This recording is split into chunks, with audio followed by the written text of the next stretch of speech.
dead of night, Sarah awoke to a faint tapping on her window. Living on the 12th floor, she knew no one could be outside. The tapping grew louder, more insistent. Slowly, she crept to the window and pulled back the curtain. Nothing. As she turned to leave, a voice whispered from the dark, "I'm already inside." Sarah's pulse thundered in her ears as she stared at the door. She could barely make out the outline of the shadow in the darkness, but its presence was unmistakable. Her mind raced through explanations, desperate to make sense of what was happening. Was it a dream? It had to be. She squeezed her eyes shut for a moment, hoping to wake herself up, but when she opened them, the doorknob was still turning, inch by inch.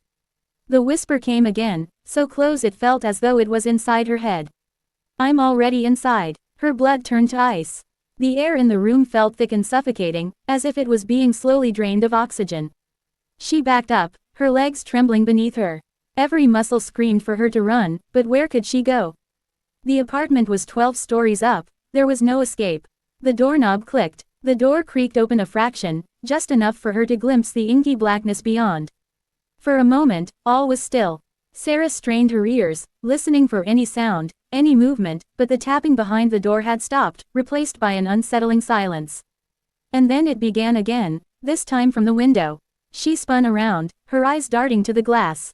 She had just checked it. Nothing was there, but now the tapping was back, rhythmic and deliberate, as if something was toying with her.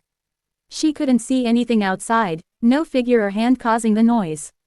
Her own reflection stared back at her, wide-eyed and pale. Her breath came in shallow gasps as she stood between the door and the window, trapped.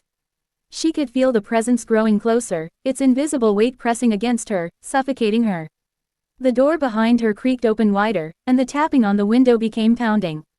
Something was forcing its way in, not from outside but from within her own home. She knew it now, whatever it was, it hadn't come from beyond her window.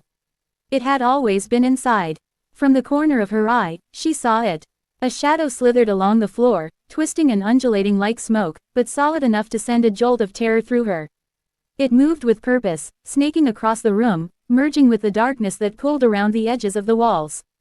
The pounding at the window reached a fever pitch as the shadow neared her, pressing in on all sides. The voice whispered once more, "Sarah, open the door." Her body refused to obey, her legs locked in place. But then the doorknob turned fully, and the door swung open with a slow, agonizing groan.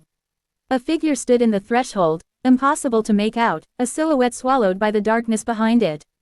The pounding ceased, and the silence that followed was deafening. The figure stepped forward, and Sarah's throat tightened, barely able to breathe.